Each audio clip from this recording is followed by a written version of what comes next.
He added to it. Is he trying to send me a message?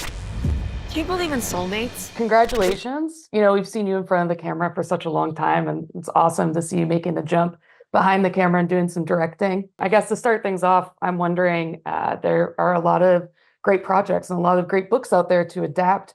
What was it about Wish You Were Here that you thought, I'm going to jump in on this one for my first film? Yeah, I actually had been looking for a really long time for the right story to tell as a director. And I was sent the book 5 years ago by an actress who's actually in the movie. She plays the best friend, and I fell in love with it. I guess she had heard that I was interested in directing, and she was totally right. The book really grabbed me. And actually in the 5 years that we've set up to make it, it's only gotten deeper and more meaningful to me and feels more relevant. I read the book kind of during COVID times, and I felt like even though the main characters are very young, the story is very grounded and more mature. And a lot of it touches on this feeling like wanting to be able to connect with another human being, and feeling like that's more and more difficult these days because of social media and everything being online. But it's also, I loved that it's a meditation on what it would be like that we should be so lucky to have a lifetime of memories with the person that we fall in love with, as opposed to a lot of romantic movies are about the love at first sight idea.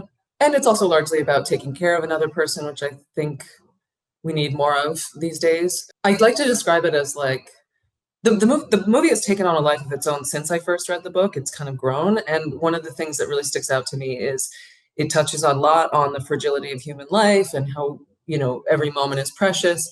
But then also, it's kind of two versions of a love story. It's the love story that they have together in reality, but then it's also the love story that they dream about.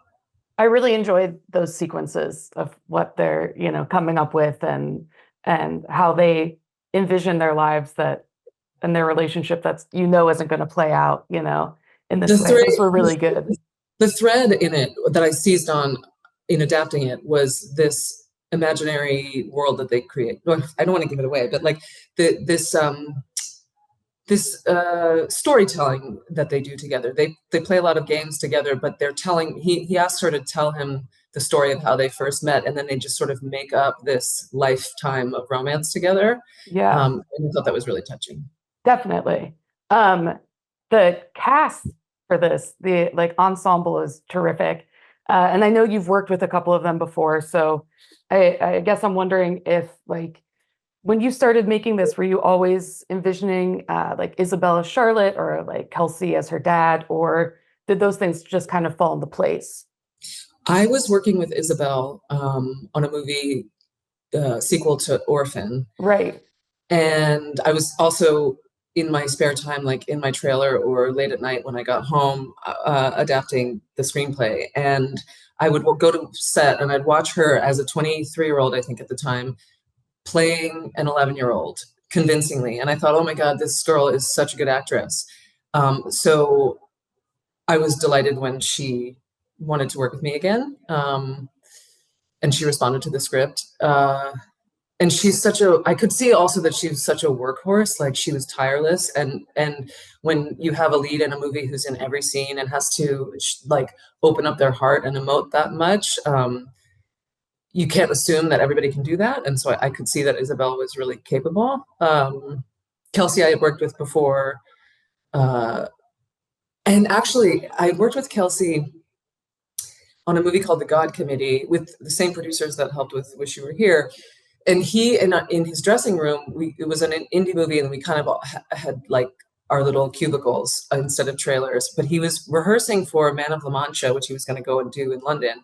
And he would be singing all the time. So I knew he had this great opera voice. And I was like, well, if Kelsey's going to be in the movie, I have to have him sing opera. That was a great scene. Thank you. Yes. And then I was just a fan from afar of Mena and Jimmy Fails. I wanted, and of course Jennifer Grey. Some of the smaller roles, like the John, the manager at the restaurant, is a good friend of mine from the New York acting scene, and my sister plays the neighbor who comes back and unites the couple. So and Jordan Gavaris I had worked with on a TV show. Oh, I So I love kind it. of So it's like called my a, friend and said, hey, can you yeah, do something on this? that's amazing. Now that you've kind of dipped into romantic dramas, are there any other genres that you're eyeing up next, or do you already have anything lined up?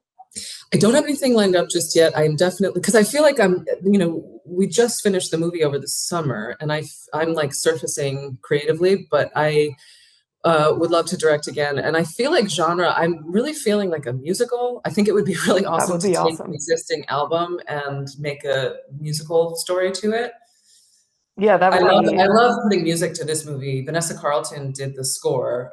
She and her husband composed the original score, and then we also pulled some existing songs. And I absolutely loved putting music to the picture. that sounds like a really, I think I would really enjoy that part of the process, adding the, like dropping the tracks in.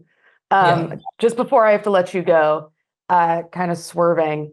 So reboots and remakes have been really big recently. As a teenager who grew up watching your teen movies, I'm just wondering if you would like to revisit any characters. And in my mind, I have like a Save the Last Dance 2, where we get to find out what happened to Sarah after she got into Juilliard. But do you have anything in your mind? I mean, I would love a do-over on Save the Last Dance in some ways. As a performer and amateur dancer, like we're always really critical of ourselves. And I would love a do-over specifically with the dance training.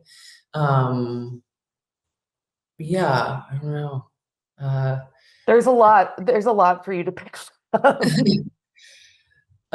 thank you. Yeah, I don't know. Maybe like, um, Sarah's a teacher at Juilliard now or something, or Yeah, like definitely. something like that. I would love that. No, you want fame, fame costs. It was the Debbie Allen. Yes. That could be me. The world wants that, so we're manifesting it here. Yeah, thank I you. appreciate your time. Thank you for chatting with me, and congrats on the movie. Thank you. Nice to talk to you.